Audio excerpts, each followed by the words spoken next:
The Florida Podcast Network, the voice of Florida.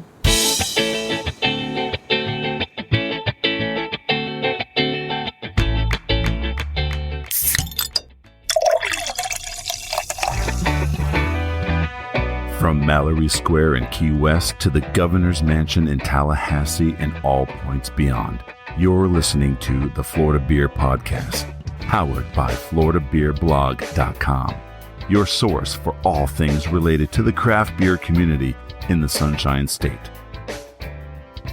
And now your host, Dave Butler.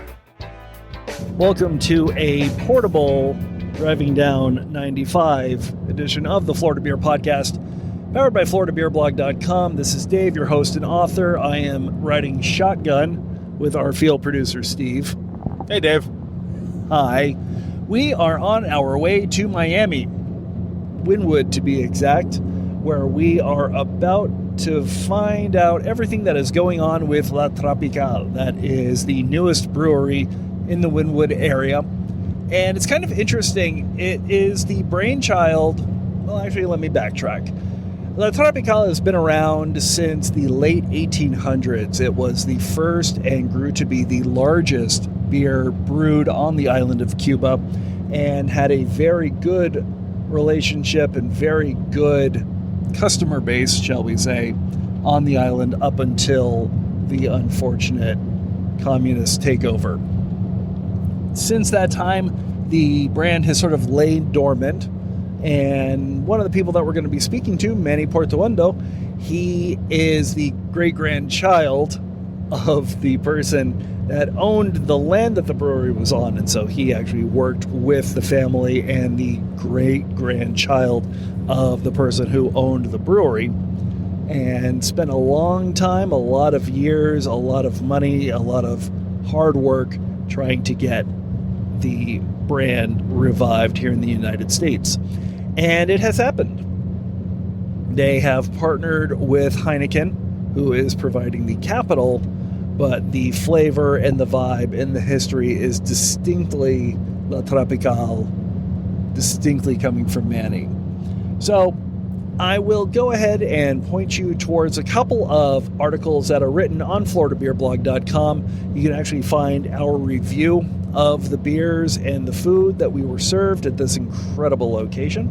As we get ready for this interview, I am going to point you towards an article on FloridaBeerBlog.com. It is about 4 years old, back when Manny and his team actually brewed La Tropical at the now recently shuttered Concrete Beach Brewery that was in Wynwood. That is obviously becoming Dogfish Head. But you can learn a little bit about the history that we might go over and a little bit about kind of who they are and what to expect from this awesome beer and listening to his stories.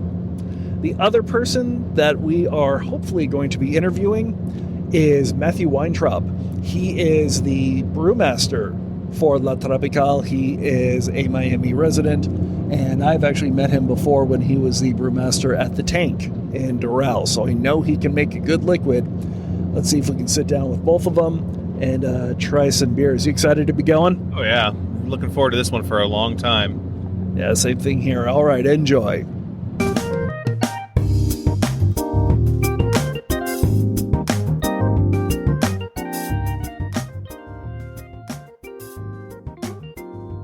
Sound really good is here's my problem, because I have to say it white boy way, and if I say La Tropical, La Tropical. Okay, so Or he can say. right. I'll just point to him.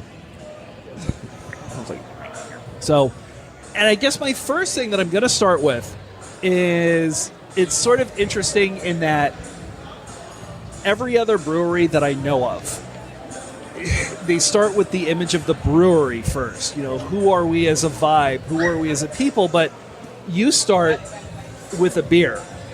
And you really, this entire facility, this entire journey didn't start with an image. It didn't start with a marketing plan. It didn't start with a family. It started literally with this glass of liquid amber, beautiful that I have in my hand right now. And the reason for that, Dave, is that to me, this is about maintaining and keeping a heritage that goes back 133 years alive. And it all started with that beer, the first beer ever brewed in Cuba by the first brewery ever established in Cuba called Cerveceria and Jardines. And the story is very personal to me because the story starts, and I don't know if you know this part of the story, in 1888. Havana, Cuba, my great-great-grandfather, a gentleman by the name of Federico Colli, who's a big landowner in Cuba, sells 100 acres of land on the outskirts of Havana to another family called the Blanco Herrera family, and they founded the Cuban beer industry with this beer that we're tasting today, La Tropical. So this was like the first major beer in Cuba. The first beer. In Spanish, we call it La Primera Cerveza Cubana, the first Cuban beer ever brewed in Cuba. And when they started that industry in 1888, kind of interesting part of the story is that Cubans didn't know shit about beer, right? You know, they drink rum, right? Yeah. And, you know, there was no barley, you know, a crop in Cuba. There was no hops in Cuba. So they had to, first of all, bring in brewmasters that understood how to create an industry and brew beers. And what were the brewmasters that they brought? They brought the leading brewmasters of those times, which were German and Austrian brewmasters. And what did they brew? German and Austrian beers. Yep. And so the first beer in Cuba, and actually many countries throughout Latin America, Mexico as well, were Vienna lagers. And so La Tropical and the formula that we have here today, obviously is a modern interpretation of that 1888 formula, but the base of that formula is true to what they were brewing in Cuba 133 years ago. And I definitely want to get into the story of how that beer came to be there, what happened, and how it came to be over here. But I do want to pass this over to you for one brief moment. How difficult is it to brew a beer with such a pedigree behind it? I mean, it's literally, the concept of this beer is probably older than your grandparents. Oh, for sure. Does that scare you in a certain way? No, I look at it as a challenge, right? And so the hardest part of this challenge is really understanding what the beer was, right? And so what Manny and the beer was in the past and what Manny's interpretation of it is in his mind, and then putting that into paper, like onto paper, and then putting that into a liquid form. Because that all takes effort, right? So we need to get all of that idea. And so we really had to dig into what was done already and also what Vienna lagers were in the past and try to hybridize that into a modern interpretation of what we want. Nice. And I mean, I'll add to that, right? I mean, we'll show you in a bit. This Rolex brewing system is a pretty sophisticated animal. Yeah. They didn't have that in 1888. Yeah, so how do you brew that formula in a modern brewery, Right. like the one that we have? It's two different animals. Yeah, right? so back in the day, I mean, there's obviously a lot of manual valves, and it was a lot about how the brewers interacted with that liquid. Whereas now, it's really figuring out how we interact with that liquid and then putting a number value towards that to create a consistent product in the background, which is great. But we lose that aspect in the first part of Right. that hand touch of the liquid. But once we gain what that number is as a value, we can consistently make the product, which is something they didn't have in the past. And also the malts and raw materials were not as consistent as they are now. So we can consistently make that product. Right.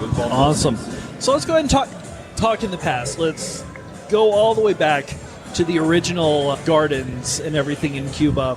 Obviously, there are some things in Cuba's past, in their history, which upended the brewery a little bit.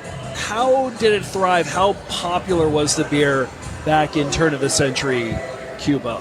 So, as I was mentioning, the Blanco Herrera family, after my great-great-grandfather sells them the lands, established the Cuban beer industry. That brewery starts off as a small brewery.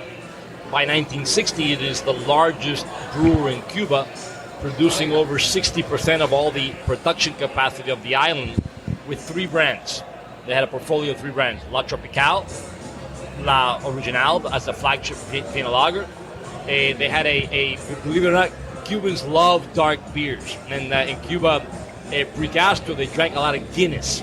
So La Tropical actually developed, and we will bring it out here to market as well, a Guinness-style stout. So they had a stout beer called Tropical 50. And then they had a Pilsner-style beer called Cristal. That was the lighter sort of a version of La Tropical. And then they also had a non-alcoholic malt product that Hispanics drink called Malta that was very popular in Cuba.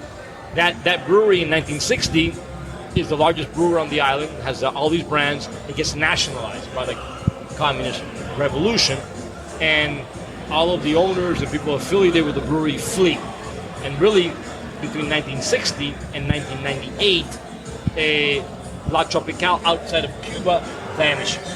It ceases to exist. Inside Cuba, the government is still running the brewery, developing the brands, selling the brands, but outside of Cuba, the families didn't pursue it because they didn't have the capital. They had lost all their wealth. They were worried about sending their kids to school, feeding the family, so it wasn't something that they were focused in on. I'm 54 years old. I'm born in 1966 here in Miami, and really in my early childhood and even adolescence and young adult life, La Tropical's not really talked about in the family, right? Interesting.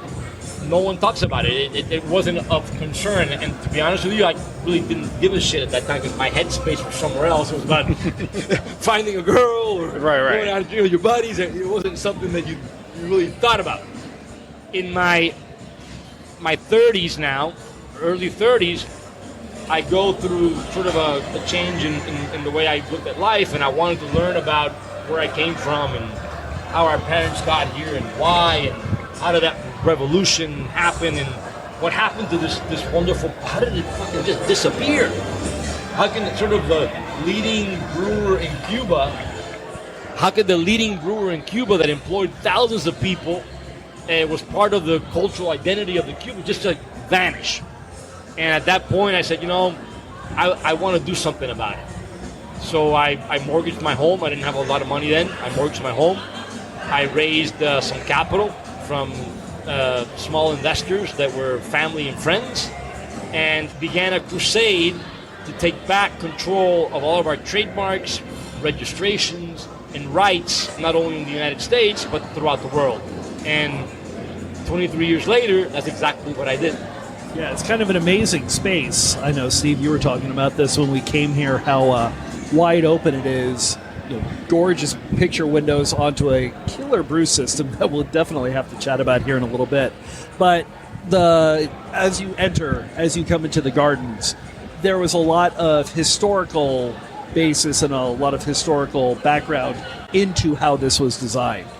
Yeah, no, part of the DNA of the brand in Cuba, Dave, was an association. You have to understand that in Cuba, the brewery was on 100 acres on the outskirts of Havana, in an area they call El Bosque de La Habana, or the Havana Forest. So right on the outskirts of the city is a huge forest with a river that ran through it. And so the brewery's DNA was always about the forest and the beer gardens. And in 1904, they, as part of the marketing for the brewery, they hired a landscape architect by the name of Ramon Magriña, who was a disciple of Gaudi, and who designed all these beautiful parks in Barcelona and Spain. And they designed these beautiful parks with a castle in it and botanical gardens. We don't have 100 acres here. We're in the middle of the city. We have 1 acre. We're lucky enough to have 1 acre. And I wanted to bring that part of the equity and DNA of the brand into the city. And so this was a parking lot before we developed it. And every tree here has a special meaning and has some tie to either the garden in Cuba or some tie to country in the Caribbean or Latin America. Like, for example, this tree here, it originates, it's a sausage tree. It originates in Africa, but it's a very well-known tree that's planted all over Cuba, the Dominican Republic, Haiti, even South Florida. Wow. The tree over there that you see with the red flowers, it's called a red kapok in English. In Spanish, it's called a ceiba tree. It's a holy tree. For Cubans, Mexicans, it's a tree that's revered by many, many cultures in Latin America. So every single plant, every single tree, there's a reason why it's here. it's a significance relative to a specific Hispanic culture, or going back to the gardens in Cuba. Awesome. And obviously that is going to translate into the beer and the food as well. And let's chat about the food a little bit before we jump into the really fun stuff, because I do see a gorgeous brick oven pizzeria. Looks like they just turned it off. But so that's an interesting thing. You know,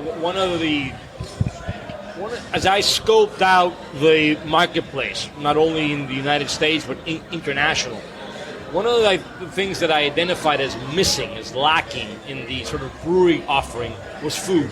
A lot of brewers put food as an afterthought, right? It wasn't conceptually designed with food in mind from the beginning. And I thought in a market like Miami, that's a big foodie town, that was something that was lacking in the marketplace. So from the early beginning of the design of the space, said, we're going to have a full-fledged restaurant. We're going to raise the importance of food to the level of beer at La Tropicale. We teamed up with a wonderful lady. Her name is Cindy Hudson, very well known in the South Florida market. She had many restaurants in town, but her claim to fame is a small restaurant in Coral Gables called Hortanita she had for 22 years. And so COVID shut her down, unfortunately. And her style of cooking is this Caribbean South Florida cuisine. And so we said, that's perfect for La Tropicale. If we can sort of bring that and give it a little twist with beer, then I think we can have a really special offering for our customers. So for example, we sell a chorizo tapa, and we'll get you one today with a La Tropicale, La Original beer mustard sauce. So you dip it in the sauce, it's to die for. That sounds amazing. Actually, I was going to throw that to you, Matt. How much work did you do with them when developing the menu, and in terms of your beer influencing them, their food possibly influencing things that are going to be coming out of your tank? I think a lot less than I think maybe some would think, but we're both very open, Cindy and myself, and we talk on a daily basis.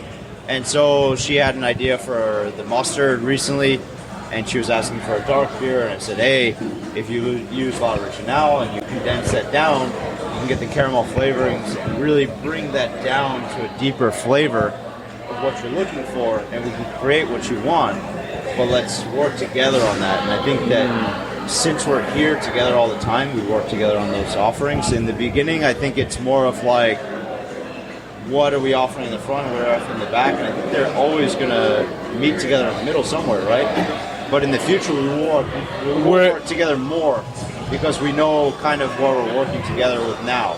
But it was not something in the beginning, I don't think. We're experimenting with spent grain now. So we're experimenting spent grain as the pizza dough. So we haven't developed it yet, but we're testing right now. Yeah, I like to see a lot of the stuff come through, because like in my time with FIU, we had done a lot of spent grain work, and there's a lot of great quality spent grain, and so we're able to bring some of that to the forefront with Cindy. And so we're not going into it blind, we're going into a lot of the research that we had already done and advancing the product in the future. That's amazing. Obviously, as we are still in the middle of a pandemic, but we are on the other end of a lot of the breweries that had to close down if they didn't have a 509, didn't have a restaurant license. Did that influence your decision to bring in a kitchen, or was it sort of something that you were happy that you had and didn't have to worry about that because we were already going this route anyways? No, it was always the vision, Dave. I've spent a lot of time around breweries and visited a lot of breweries, and I always felt that there was just a lack of offering in the market. And it's simple math, actually, at the end of the day. If you come to a brewery and you order 2 beers at $6 a pop, you have a $12 average check. If I can give you some appetizers, some tapas that are priced, and our tapas are priced from $6 to $15, very, very affordable, and you order a couple of those tapas, I double the check. And double the check. And if I double the check, it also means that you're staying a little bit longer, Right, that's what I was going to say, was the food will bring people in to stay. Instead of 2 to 3 hours of drinking a beer, now you're staying 4 to 5 hours drinking beer and eating food, Right. And you're snacking the entire time, which keeps the conversations going, which keeps people here longer. And also, like, it's better for the consumer themselves, right? Because, like, drinking beer on an empty stomach, now we're offering an offering And especially you can have some food and enjoy the beer and not be intoxicated when you leave here. Right? And especially in Miami, where the culture is you come, you have a drink, that's your pre-game drinks, then you go to the late night club. Now you can come and have dinner somewhere, have a couple of pre-game drinks, and then go out to your late night party spots. And that's a great point. The other thing that we did, understanding that, and understanding also that, keep in mind that Miami is a young craft beer culture, right? What happened in the west coast of the U.S. or even Tampa 10, 15 years ago, just starting here now. Maybe 6, 7 years old, right, in terms of our craft industry. And so there's a lot of these Latin consumers that don't know what craft is. And so one of the other things that we thought about as we developed it, said, you know what, we actually need to have a 4 COP license. We need to be able to sell alcohol. Not for the sale of selling alcohol itself, but in order to create craft cocktails that include beer and alcohol. Because if you're with your spouse or significant other and they don't drink beer and they're accompanying you to the brewery, I can tell you that in an hour they're going to be doing, let's go. 100%. Now we have an offering that says, they can stay with you while you drink the beer, they drink the craft cocktails, and everyone's happy. Awesome. So obviously you talked about Miami, and it is a relatively young beer community. We definitely have to talk about FIU here in a little bit. Yeah. But there's a lot of interesting places where you could take the culture and you could take the background that La Tropical, if I could be white for a second. La Tropical. Thank you. That it has. You could go to the Grove. You could go to Coral Gables. Right. You can have the students. You could go over to South Beach. You can go You can go on to Calle Ocho if you really wanted to. I'm sure there's some space there. Why Wynwood? What was it about Wynwood and the fact that we are close enough to where in a couple of minutes we could be at Wynwood, we could be at where Dogfish Head Miami is going to be, we could be at J. Wakefield, we could be at Vesa Sur. Yeah, got to talk about. We have 5. Yeah, we're and now 5 now. So a couple things. The first thing was that we knew that we wanted to build a large-scale brewery that included a real production facility, not just a show brewery. That's the first piece. Second piece, we know that we wanted to own the land that we were going to make this mega investment. 3, we had a vision that we wanted to leverage the brewery and the experience in order to create brand. And so when you put all those 3 together, there wasn't a better place from a pedestrian traffic perspective, tourism perspective, zoning perspective, to have the right zoning than Wynwood. I did look at other areas of Miami, and none of them checked all the boxes of zoning, destination for entertainment, both local and tourism, as well as the ability to do what we did, which is a full-scale manufacturing facility in a city environment. And so Wynwood was just a natural place to do it. It just so also happens that 4 other guys already discovered that before I did, which is J. Wakefield, Concrete Beach, Wynwood Brewing. And trust me, they didn't make it easy on any of us in operations to make this. Wynwood is a city. It's a downtown area. And to unload approximately 22 containers of equipment in the middle of the city is not easy at all. Not to mention when we walk back there, you'll see how tight everything is. I would say you're not a small-scale facility either. No. This is like and so most craft breweries would kill to have a setup half this size. Yeah, and so the layout and everything we had to design for was for a tight space. Right. We have capacity here, depending on our mix of lagers to ales.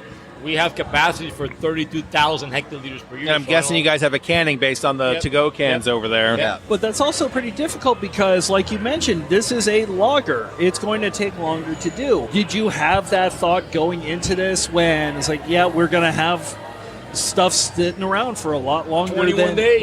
Yeah, we had a capacity calculator that we developed for the brewery and how many tanks we were going to have and how we were going to lay it out. And the 60-40 lager to ale split was all a part of that. So we already averaged that part in, and we built the equipment around mainly lagers. And so, as we start to increase some of the ale productions and the double IPAs, we see our system stretch. It has flexibility, but we see the system stretch in itself because it's really truly meant for lagers, but it can do other things. Right. But we have to, as operators, adapt to that other side of the coin, right?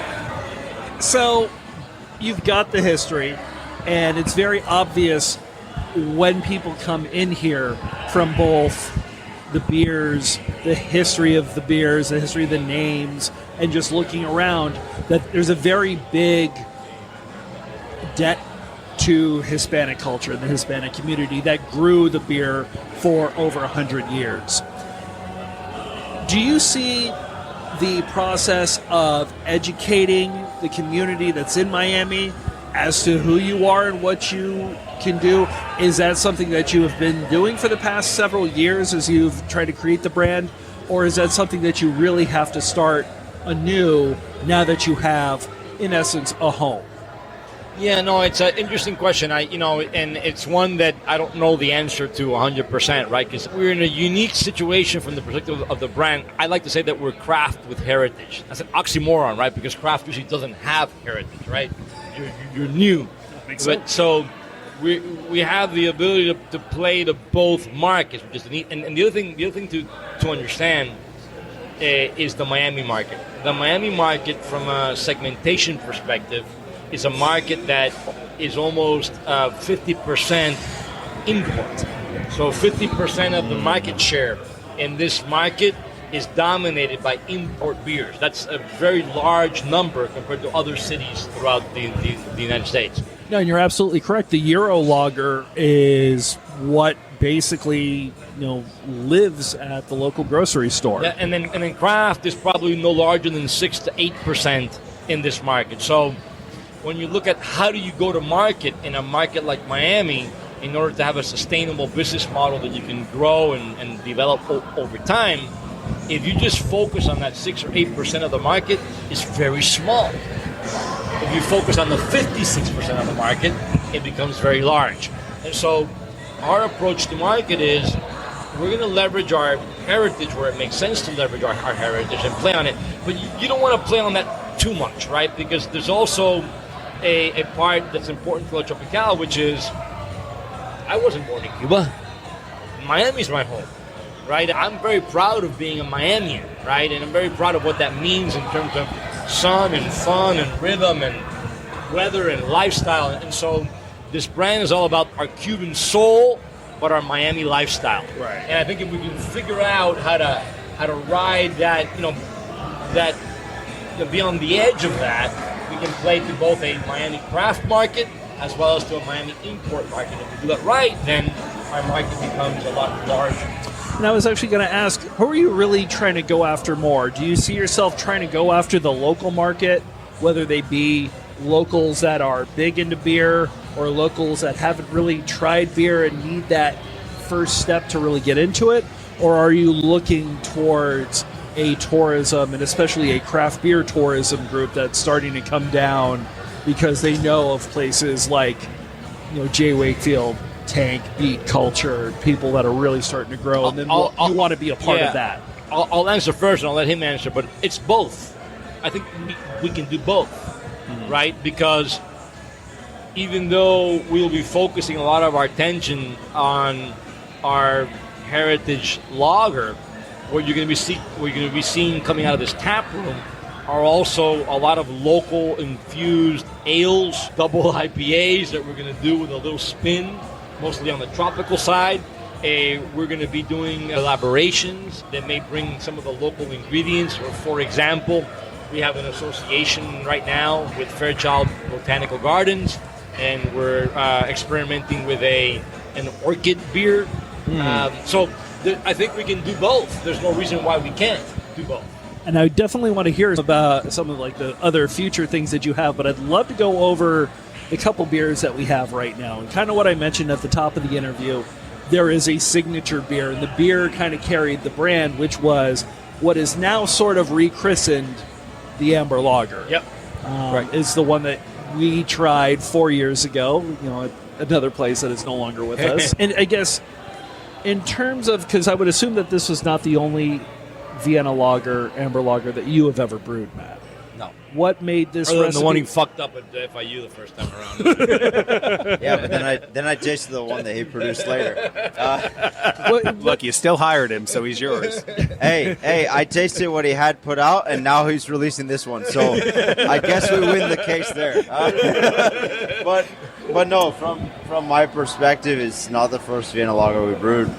It's not the first amber I brewed either. But one of the things that I really appreciate about this beer is the fact that, you know, for my family, like the people that raised me, we came from Austria, and, you know, it kind of gives back in the Vienna style. It kind of gives back. I have my family here, and we can drink Vienna lager, and we can kind of relate around something.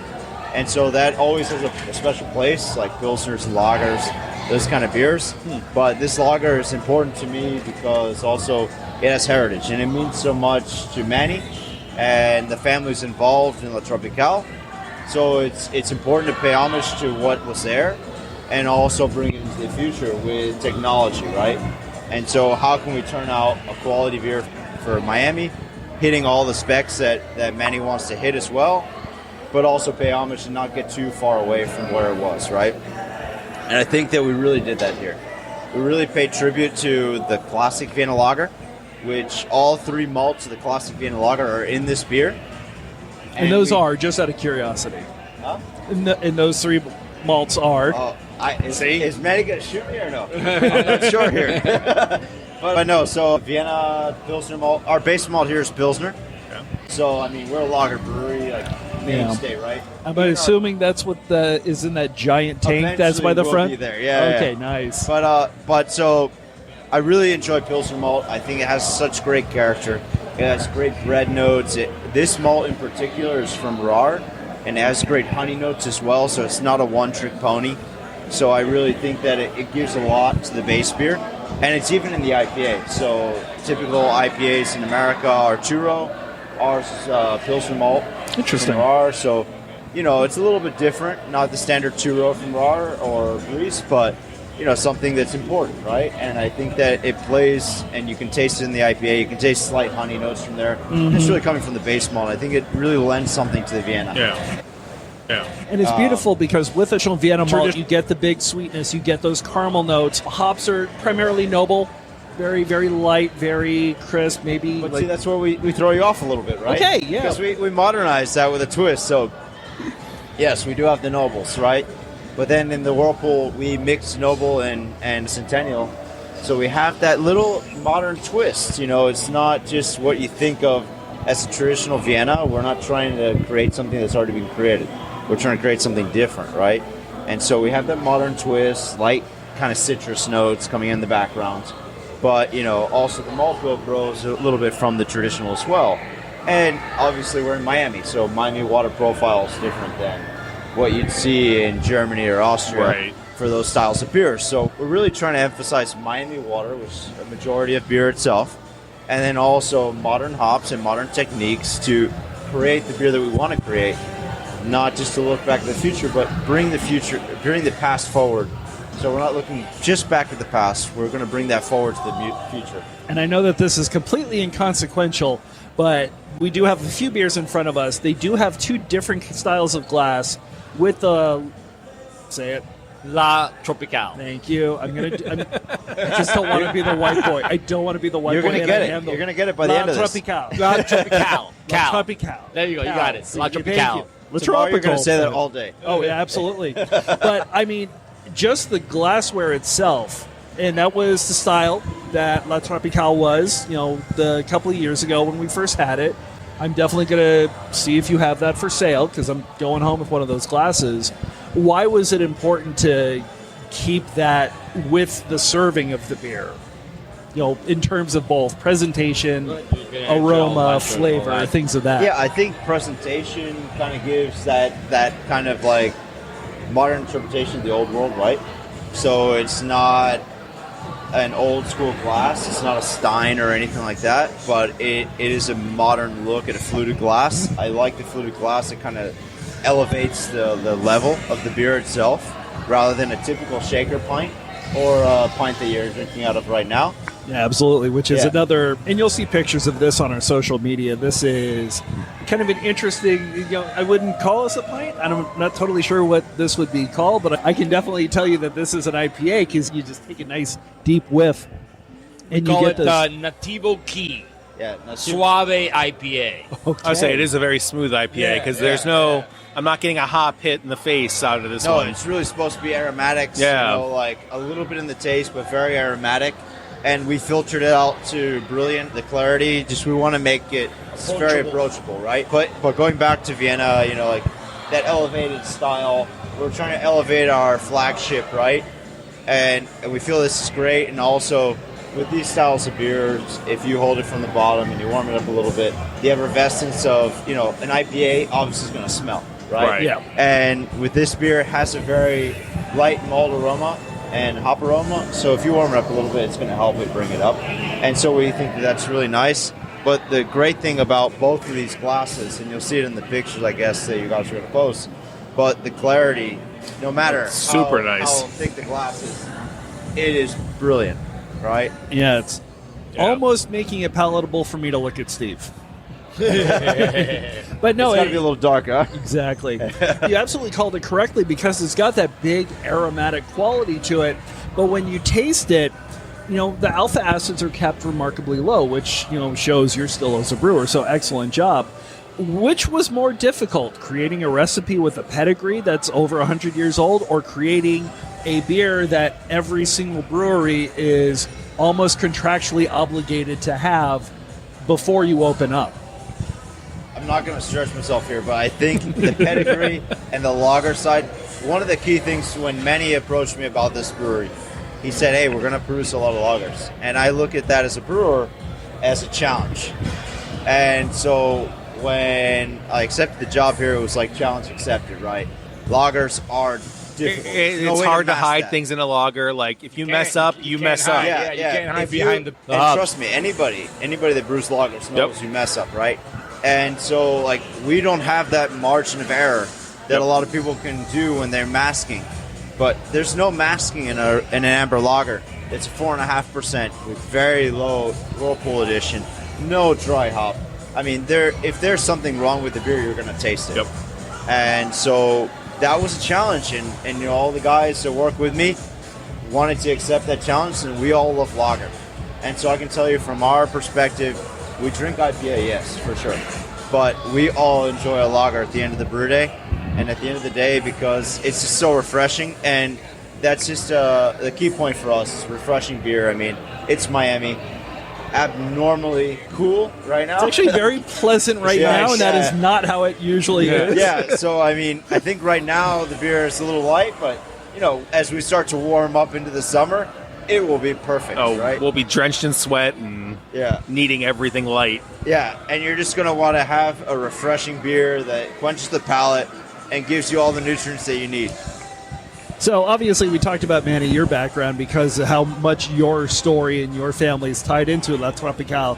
Matt, we haven't talked about your background because you were established. You were the head brewer at The Tank, with Carlos Padron, who's one of my favorite people, love him to death. What was it about this particular venture that made you say, yes, let's jump on this ship?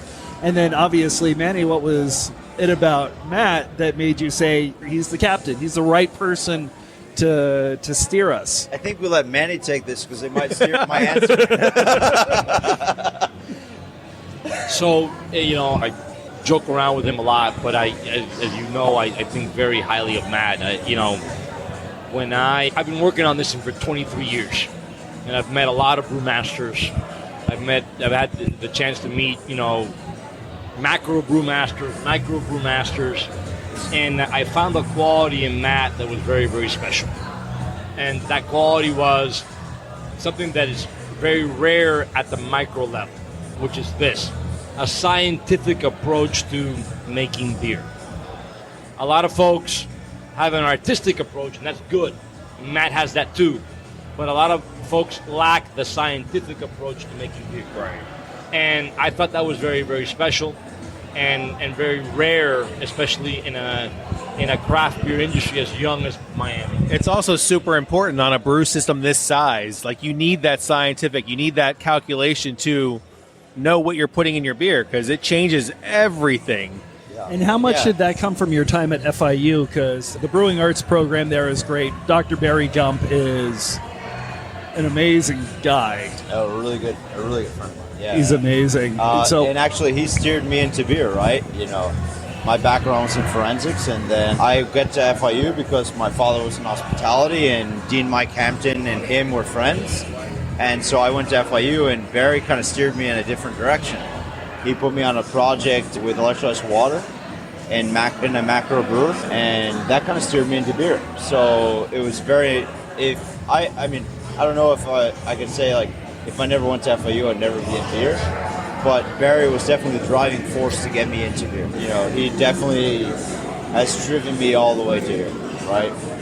And now, you know, look, about 11 years in the industry, and this is the 5th brewery, 3rd that I'm launching, so it's definitely been fun. You know, it's not a retirement speech, but I'm a slight masochist, so I definitely enjoy it. Manny sees the other side of me sometimes. It's quite aggravating, but you know, like, I think it's all because of passion, right? And I really am a calculated person. I really enjoy what I do, and I really believe in what I do and the team that I build. And I think, you know, here we have a great team on both sides, and it's just a matter of the normal struggles of opening any business. And this has been a complex brewery engineering, installation, and commissioning process.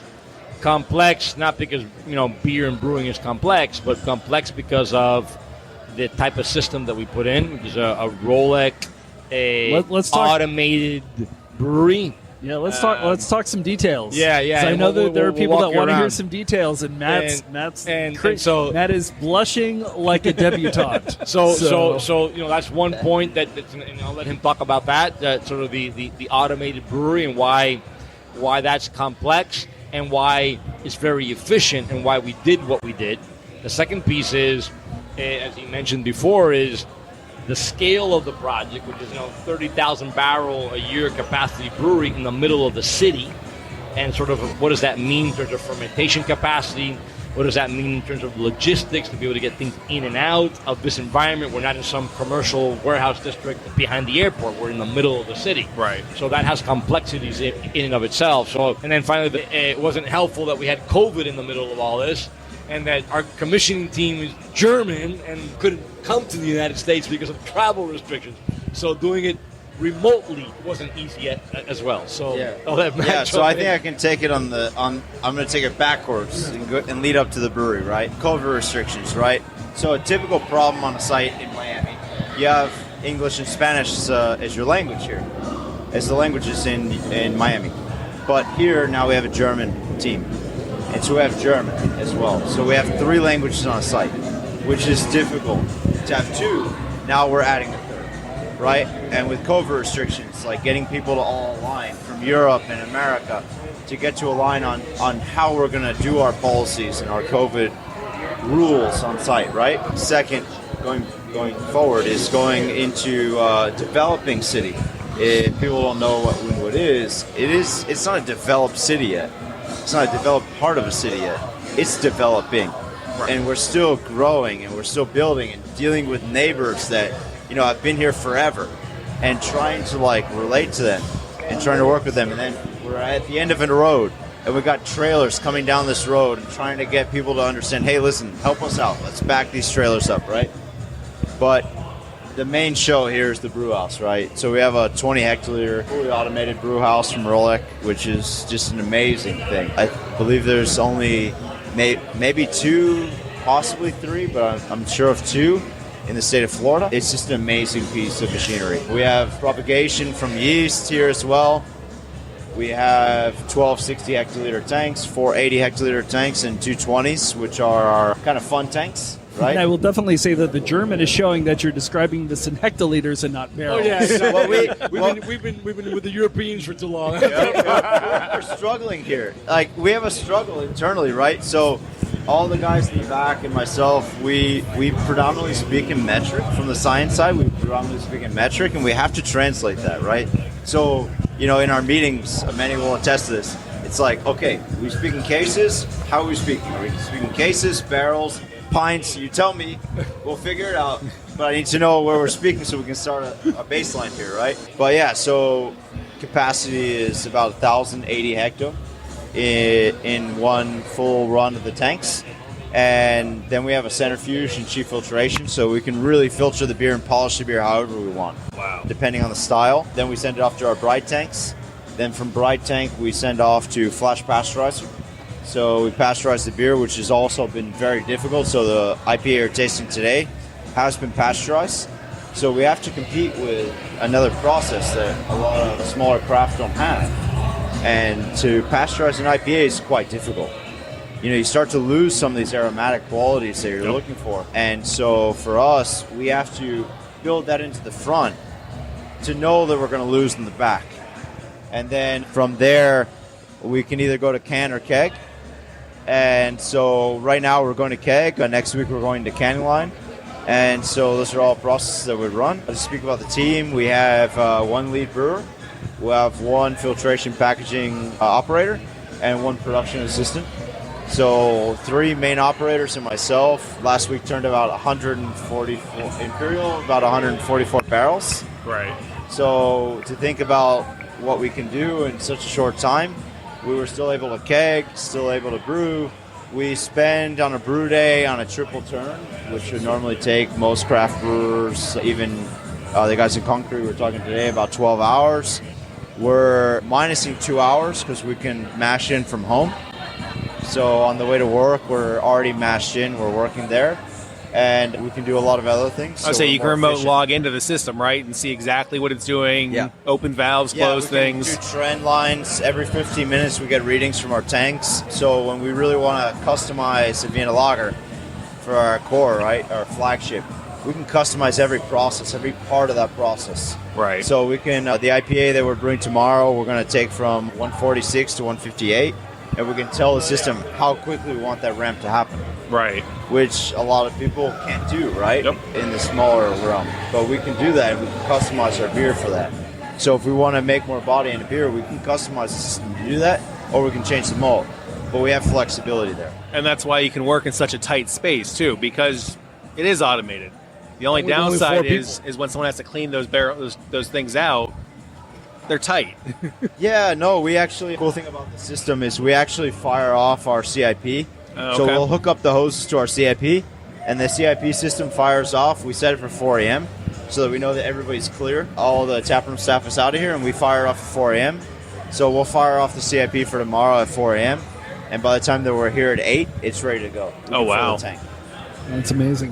One thing that you did mention, and that we did see, you saw at the vet, and you can see on the website, cans. You're starting right off with cans. Was that an intentional idea to push yourself further into the market? And how difficult has it been to create what is still to a lot of people a brand new brand and trying to get that into stores and on shelves across Miami-Dade and hopefully I'll give beyond? you the first shot and then you can sort of answer it. The truth is, he just wanted to make my life a little bit more.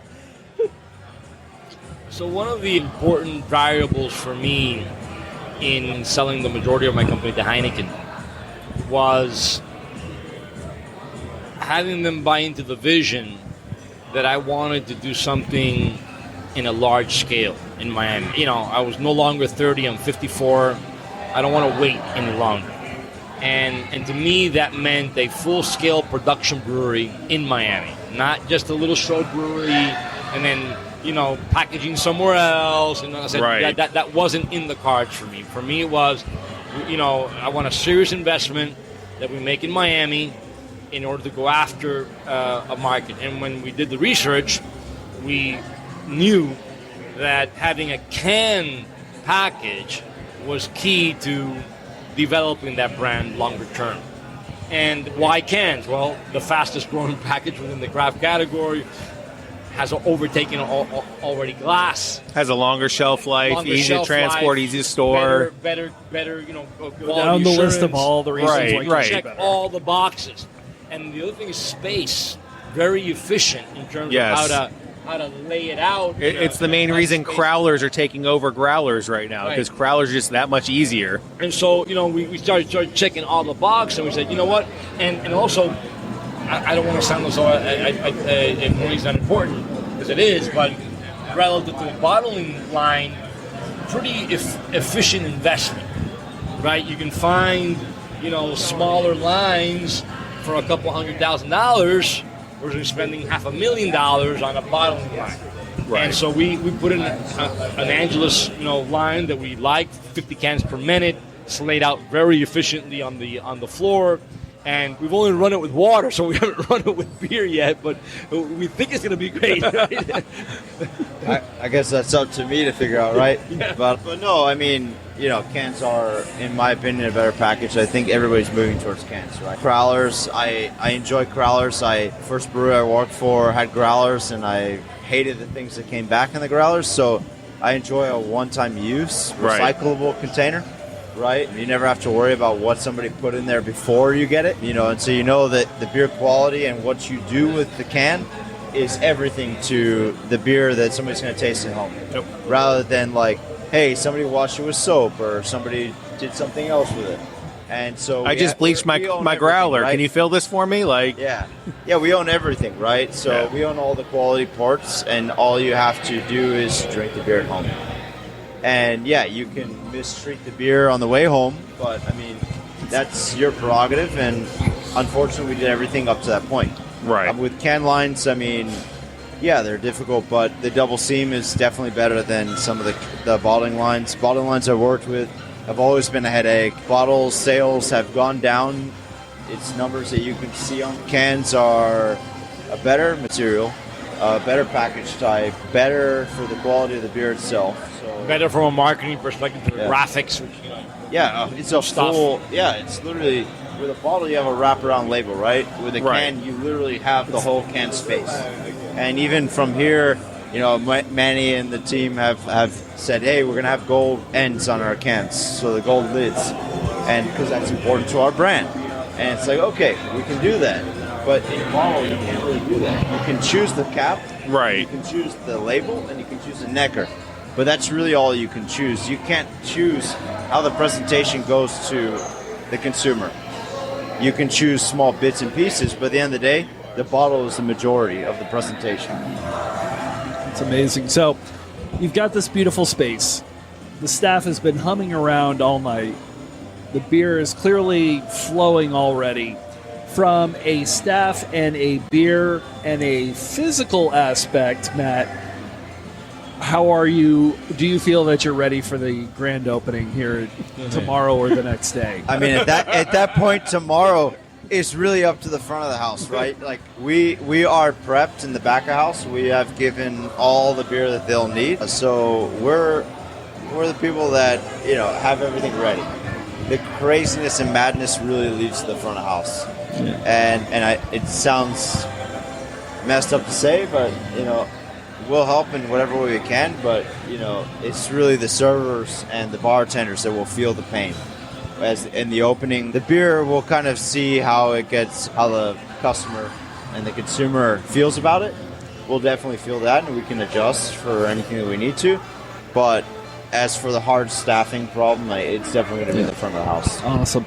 And then Manny, in terms of you, are you ready for the grand opening? Not so much is the staff ready, not so much is the beer ready, but this is a race you've been running for 24 years, and it's finally time to let the bird fly.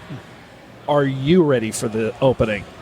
Great question. I've been waiting all my life for this, right? So every aspect you can imagine, me dreaming for 23 years, going on 24, every detail in terms of the development of the project, what the brewery's going to look like, what the beer's going to taste like, how the gardens are going to look, what trees are going to be there, the type of tiles that we're going to put on the floor, some of the heritage that we want to showcase, and I'm going to show you guys in a second some of the key elements of our heritage that we showcase. The food aspect, how we serve it, how we talk about it. The great thing, and I think Matt said it earlier, it's impossible for one person over 23 years to do that by themselves. I have to have convinced people like Matt at the back of the house, people like Delis and Cindy in the front of the house that are running the front of the house, the training of all the servers that to buy into this idea that we can do something really special with this brand. And so, yeah, man, I've been waiting all my life. I'm ready. Bring it on. You know? That is a very well-deserved congratulations. Thank you. To both of you, obviously. I want to go take a look at this brew system, so thank you so much for your time. I appreciate it. Yeah, Thanks, and I Dave. see Appreciate you're 9.4%, so be careful. Yes, we just got... This is gasolina, right? Gasolina, yeah. Okay, so who's the reggaeton fan? So I have a funny backstory for Obviously not me. funny backstory for Gasolina. You're Okay. gonna appreciate this. So we wanted to brew a double IPA. You know, part of the business strategy. It's like bubble gum. It's like... Taste the coconut, a little bit of coconut. Taste the coconut, Oh. It's... This is a 9? but no bite This to is it. a 9? I could drink these all day. 9.4%. 9.4. Oh, yeah. Oh, that's not good. So we've That's worked. not good. Yeah, so Oh, so no, we've no, worked no. hard on this. The guys and myself in the back worked really hard on this beer, right? So the idea for this beer, we were working on a double IPA, and I really wanted to test. I didn't even really tell Manny this, but I really wanted to test Rolex system. What we had, the Rolex Brewmaster here, to its farthest extreme. And so, Well, you got to know the limits of the system. I mean, regardless of what goes wrong, right? Correct, If correct. we break a pump, we break a You pump. have to do that. Yeah. But so we really wanted to test the farthest reach of the system. And we had the guys, the engineers from Rolex calling us saying, hey, listen, why are you guys brewing? Like freaking out. Why are you guys still brewing this beer? You should be done by now. You should be done by now. Why are you Right, in, because they can remote check on your system and see they're what it's remoting doing. it. Yeah. So, and we said, no, we're doing okay. Like and then they call the Rolex brewmaster who's here, Steve, who used to work with Smutty, knows, and they're like, did they put you up to this? Are they forcing you to do this? And we're like, no. He's like, no, I buy into it. Like, we really have to check what we can do. Yeah. And so we ended up coming up with a double IPA, 9.4% final. And we double dry hop this one, and we're really trying to get that tropical vibe, but that easy drinker. Right. You know, we don't want to hit you with high alcohol. But you can tell the strength changes by the coloring. So It goes I'm from gonna crystal tell you- clear to dank. So yeah, but we also wanted to give you a little bit of polyphenol haze there. Right. Right? Like, we don't want to, like, everything else is crystal clear. We want to. Is there yeah, El Dorado in this? Okay, so now I'm going to tell you Yes. the real story. El Dorado, Sabro. So now I'm going to tell you the real story. Oh, I He can't forgot wait. about it, didn't he? So yeah, so we had, we brewed a double IPA. We had developed this specialty release calendar that we are gonna call the Jardines series, paying homage to the Jardines La Tropical Gardens. And part of that Jardines series is to name each beer with a tree from the garden. So the original name of this double IPA was going to be called Gumbo Limbo after that Gumbo Limbo Right. that's there in the front. When he came and told me, well, we overpitched the yeast. It's like 9.4 alcohol. Like, how are we going to call it Gumbo Limbo? Gasolina, baby. Yeah. I told you it wasn't me. Yeah. So that's where the name comes from. We got a double IPA. It's high octane. Let's call it gasolina, That's amazing. That being said, if Daddy Yankee ever comes in here, that picture has to be up on social media of him with one of these. Yeah, but I definitely say be careful because Yeah, Oh, I'm it'll sneak feeling up it. on you. Yeah, it will. it's dangerous. It's not going to sneak up on you. It's going to come at you with like one of those No. big hammers. It'll come at you. I'll be fine. Yeah, you're going to see a Thor hammer, okay? Right. Like, there you go. He's going to put me to bed tonight. Yeah. Good night, Dave. Yeah. Gosh. Oh, for sure. I've- Like, you get all those tropical notes. I know you do. tasted the El Dorado, a little bit of coconut in the background. So the first dry hop was very coconut forward, so we had to break it with some El Dorado. And a little bit of Citra as well.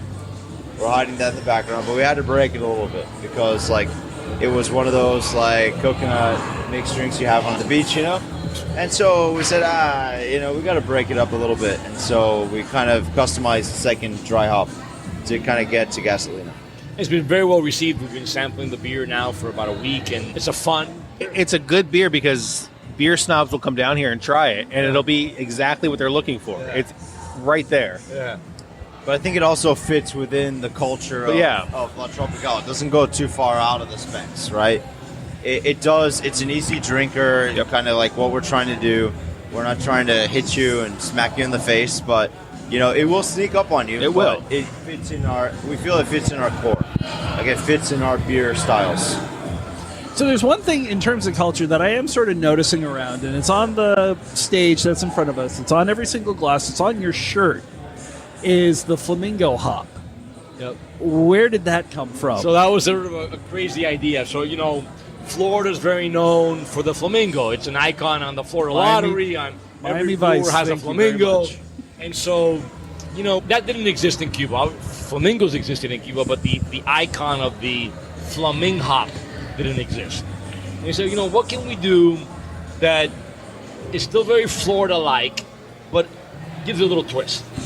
And so we worked with a design firm, and they came up with the idea of the flamingo hop, and we just thought it was like incredible, right? The body of a hop and the head of a flamingo hop. And so we trademarked that name, we trademarked the icon. It's making its way into everything that we do. And so far we found that it's been very well received. It's fun, and it's different. So, flamingo hop. That's amazing. So, Steve, are we coming back? We're going to have to. Do we have to? We're going to have to bring the crew out here. Absolutely. I'm so happy. It's family friendly. Did notice the little kids when we first came here. Yep. It's probably bedtime for them right now, but... And it's very safe. The other piece that is worth mentioning, Steve and Dave, is that COVID really made us analyze how we not only keep our employees safe, because we have over 50 employees here at La Tropical, but our customers safe. Obviously, the outdoor space is one big aspect of it, that we're safe. But secondly, because we had already made a big investment in all this ductwork and ventilation, for a very incremental cost relative to the scope of the project, I invested in a UV light system. Yep. And so all the air that recirculates at La Tropical, when it goes back into the air handler before it comes out cold, it's zapped by UV light. Awesome. And we zap 99.9% of all viruses, bacteria, and germs. And I think that's a great thing that not many people can do unless they would have done a project of this scale. To retrofit an existing system is very expensive. That's amazing. I mean, even every table has its own little pump of hand sanitizer. Yeah. Everybody is masked up. And the spacing is very nice, too. All the tables have nice gaps between them. There's plenty of walking room. No one's stepping on each other. I'm a germaphobe, so that's by design, That's awesome. I definitely can't wait for us to be guests again. So thank you so much for your time. We do appreciate it. Let's go take a look at that brew system. Hey there, fellow Florida beer enthusiast. We now have an official Patreon. In case you are unfamiliar, Patreon is a great way for a community to support the creators of the content you love, like the Florida Beer Podcast. If you're enjoying the content we bring you on this show, or any of the shows on the Florida Podcast Network, you can help ensure that content keeps coming through for a small monthly donation equal to the price of a couple cups of coffee a month. So for just a few lattes, you can make a real difference. And the first goal of FPN's Patreon program is to help me get a better mobile setup to use whenever I can start traveling to great breweries here in the state of Florida. So if today's episode brought you valuable insights and information, please help see that these episodes keep coming by becoming a patron. Head to patreon.com/Florida Podcast Network to support the show, and it comes with some pretty sweet benefits. Want access to bonus extras? Nostalgic for these old school radio shoutouts? Lover of good quality merchandise? Well, not only will your monthly contribution help me grow the show, but you'll get some cool stuff in return. So please head to patreon.com/Florida Podcast Network for further details to become a patron. That's Patreon, patreon.com/Florida Podcast Network. You can also find the link right there in the show notes or by visiting floridabeerpodcast.com. Thank you in advance for your continued support.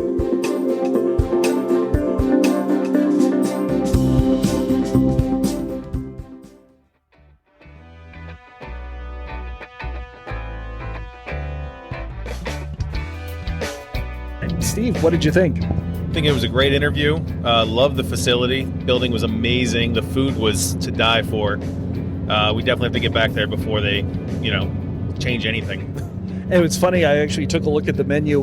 Manny basically said, hey, what do you want to eat? And me and my silliness just said, just you choose. Right. And we were given great stuff, but there was a lot of other stuff on that menu that I wanted to try as well. They really kind of needed a good sampler platter. Yeah, we need to definitely make it back there for, a good dinner one night, have beers and hang out in Wynwood. Absolutely. And it's very family friendly. I mean, there were a lot of kids, and we were not there early in the day. It was late at night, and there were still kids around, which is great. That huge garden area that they mentioned is just absolutely beautiful. And I just kind of want to get back and talk to Manny just about the orchids that are there, because he seems like he knew every single plant that was planted there, where it came from, and why it's so important to the experience. Right, and the Botanical Society was a big part in picking and curating the plants there, so we need to talk to them a little bit too, because that place is awesome. I have never actually been there, so yeah. All right, so we will try and should have a review of the beers and be able to see it for yourself on floridabeerblog.com. Hopefully that article will be up well before this episode is released. We will also have lots of pictures and lots of insight on our Instagram and Twitter and Facebook pages. You can find us at Florida Beer Blog on Instagram and Twitter. We're at FL Beer Blog on Facebook. And obviously, FloridaBeerBlog.com. Whee! So the Florida Beer Podcast is a production of FloridaBeerBlog.com. Obviously, you can still find us at all the aforementioned addresses, or you can reach out directly at FloridaBeerBlog@gmail.com. Florida Beer Podcast is a very proud member of the Florida Podcast Network that is growing. Not only do we have a great selection of awesome Florida-centered podcasts, but there are more on the way, which I am very excited to listen to. And hey, you never know, maybe be a part of. If you want to be a part of it yourself, go to Facebook and search for FPN Insiders. That is our closed members-only Facebook group where you can find out all sorts of new information about the podcast network, find out new information about the shows that are coming. Let us know what you thought of the episode. Let us know what you thought of the breweries. Let us know where you went to and what you want to see in future episodes. Our intro announcer is Jeff Brozovich. Field producer and current driver is Steve Pekala. Executive producer and Grand Hyatt Poobah is Jemmy Legagneur. Thank you so much for listening, and we will see you back next week. Drink Florida Craft.